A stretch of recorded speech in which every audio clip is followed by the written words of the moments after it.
In the final chapter of her life, Princess Diana carried silent emotions about William and Harry. Feelings she never fully expressed aloud. She had spoken to the world about kindness, about AIDS patients and landmine victims, about the lonely and the forgotten. But the deepest part of her heart belonged to two boys who had never truly known their mother. Outside the glare of cameras and the echoing halls of palaces. In public she smiled and waved. In private she lay awake at night, wondering if she had given them enough of herself before the world took too much. She remembered the first time she held William, tiny and wrinkled and furious at the brightness of the hospital lights. The doctors spoke in composed tones. The cameras waited outside. The nation looked on as if it were witnessing a royal tradition. But for her, in that room, it wasn't a crown moment. It was a human one. She had whispered, "You're mine," almost in disbelief, as if this small baby were the only real thing she could hold on to in a life that was already starting to feel like a performance. Years later, as she watched him grow taller, quieter, more observant, she feared he was inheriting not just duty, but also the weight she barely managed to carry. Harry had been different from the start. Freckled, mischievous, always ready with a joke or a wild idea. He threw his arms around her without hesitation, clung to her skirts, climbed into her lap even when he was technically too old for such things. With Harry, love was loud and physical. A burst of laughter in the middle of a silent corridor. Sometimes she worried he was too much like her, emotional, impulsive, stubborn in his desire to be understood. Sometimes she worried that the very traits she cherished in him would be the ones the institution would try hardest to crush. As the marriage crumbled in slow, painful fragments, the boys became her compass.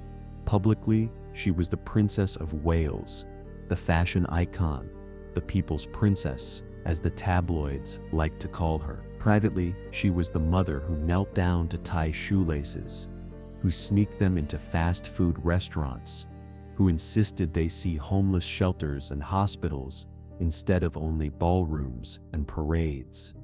She knew what it felt like to be lonely in a gilded cage. She refused to let them grow up believing the world existed only in gold and marble. There were nights when the corridors of Kensington Palace felt unbearably quiet. The staff had retreated, the lights were dimmed, and the weight of the day pressed down on her chest. Those were the moments when she would slip into their rooms, moving on bare feet over carpet that softened her steps. William's room was often tidy, his school books stacked, his uniform draped over a chair. Harry's was a battlefield of toys, socks, and half-built Lego creations. She would stand in the doorway and simply watch them breathe. The rise and fall of their small chests was the only thing that felt steady in a life constantly shifting beneath her feet. She wanted to tell them so many things. How proud she was when William politely shook hands with someone who clearly made him nervous. How she noticed the way Harry leaned closer whenever someone mentioned sadness, as if he wanted to fix it with a joke or a hug. She wanted to tell them that their sensitivity was not a weakness, that the world would try to convince them to harden, to hide, to become symbols instead of people. She wanted to teach them how to remain human when everything around them insisted they become marble statues. But the palace climate was cold when it came to feelings. Expressions were managed, tears were private, rage was swallowed, not spoken. She knew too well what it meant to cry in a locked bathroom, muffling sobs so the sound wouldn't travel through the walls. She vowed that her sons wouldn't grow into men who mistook silence for strength. Yet even with that vow, there were still words she never found the courage or the time to say. The divorce, when it came, felt both like freedom and like a wound. She glanced at the legal documents and saw more than ink and signatures. She saw years of trying, of bending herself into shapes that had never fit. But even in that painful ending, Her first thought was of William and Harry. How would they carry this story? Would they internalize it as failure, as rejection, as proof that love could not survive under the weight of expectation? She wanted to imprint something different in their minds, that leaving a situation that hurts you is not defeat, but a necessary act of self-preservation. In interviews, she tried to hint at this, speaking gently about hearts and pressure and being a woman in love who did not always feel heard. The audience saw vulnerability and courage. The boys, though still young, saw their mother trying to speak her truth in a language carefully monitored by the world. Later, when they were older, she hoped they would look back and understand that her openness was not a weakness. It was her way of breathing in a room that often felt airless. The charity visits became her sanctuary. In hospital wards, in shelters, in the whispered corridors of hospices, she found a kind of honesty that was missing from palace life. She watched people facing the end of their days and noticed the same pattern over and over again. When time felt short, priorities became simple. No one asked to see their jewelry one last time. No one requested a replay of their famous speeches. They asked for hands to hold, for family members to forgive, for children to be reassured. In those rooms, she realized what she wanted most for William and Harry.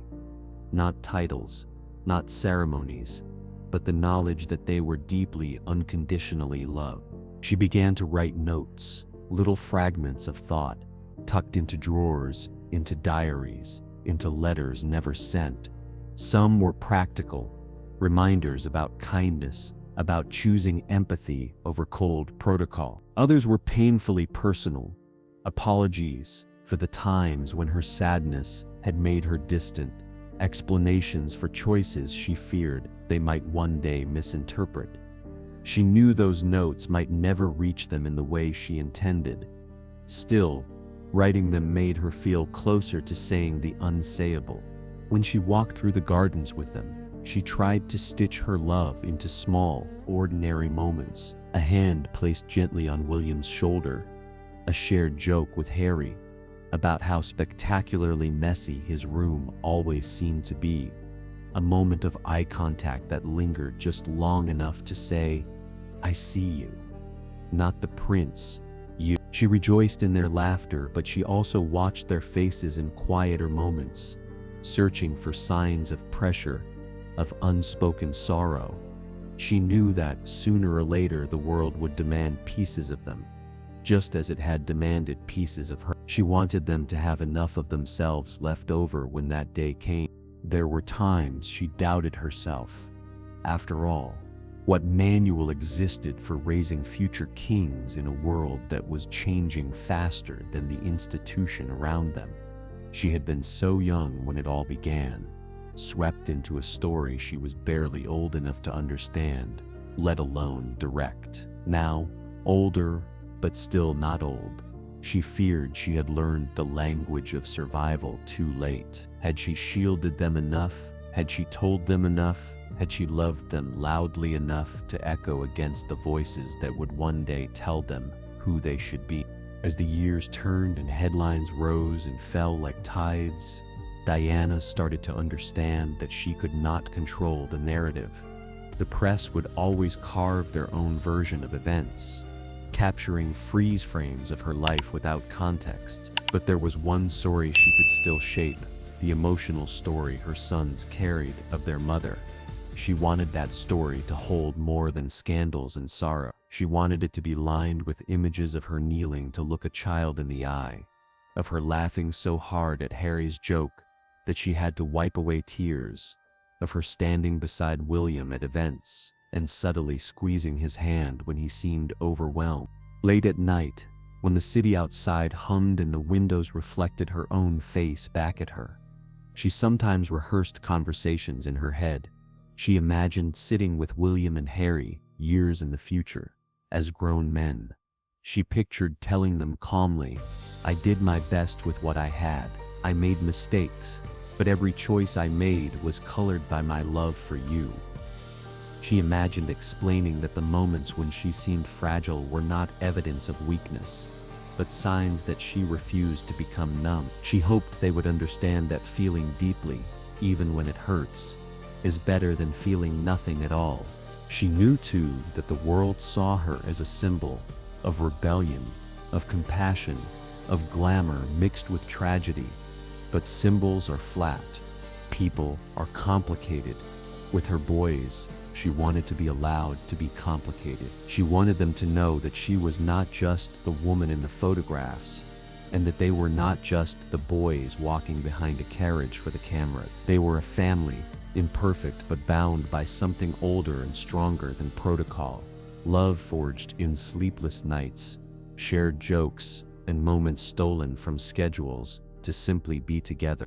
As life grew louder and more chaotic, her inner voice turned softer and more insistent. Tell them what matters. Tell them they are more than their titles. Tell them they can choose who they become. But words are slippery things, always pushed aside by appointments, by flights, by another charity gala, another speech, another official mandate. So many times she thought, I will tell them properly when this calms down. Yet the calm never fully came.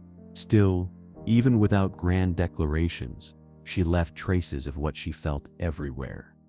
In the way she looked at them across a crowded room, in the way she bent the rules so they could experience the ordinary pleasures of childhood, in the way she listened when they spoke, taking their worries seriously instead of dismissing them as childish. Those were her real messages, the ones that did not need to be spoken aloud to be understood. Somewhere deep inside, Diana trusted that love had a longer memory than headlines. She believed that, as her sons grew and navigated their own storms, they would feel the echoes of her presence in subtle ways, in the instinct to reach out to someone suffering, in the discomfort they felt when asked to hide their emotions, in the pull toward authenticity, even when it cost them approval. Those, she hoped, would be the unspoken words that lived on inside them. If she could have gathered all her unsaid sentences into one clear message, it might have sounded like this: You are not defined by the crown. You are not defined by my mistakes or by your father's choices, or by what strangers write about us. You are defined by the kindness you choose, by the courage you show when you tell the truth, by the way you treat those who have nothing to offer you in return. If you remember that, then I have not failed you. She would never sit across from them as older men and say those lines with the calm certainty she imagined in her late-night rehearsals. Life did not grant her that conversation. But love is not limited by spoken language. It moves in glances, in memories, in stories retold long after someone is gone. In that way, her unspoken words were never entirely lost. They lingered in the spaces between photographs, in the pauses during interviews when her eyes softened at the mention of her boys, in the choices they themselves would later make as adults trying to reconcile duty with humanity. The world would go on debating her life, dissecting timelines, replaying footage, analyzing every gesture. But for William and Harry, beneath the noise, there would always be a quieter narrative: the feel of her arms around them, the sound of her laughter in a room that had felt heavy moments before, the memory of her insisting that they look beyond the palace walls to see the rest of the world. Those memories, more than any headline or analysis, were the true legacy she left them. And in that legacy, her unspoken words found their home at last, not as sentences in a speech, but as living truths carried forward in the hearts of the sons she loved beyond measure.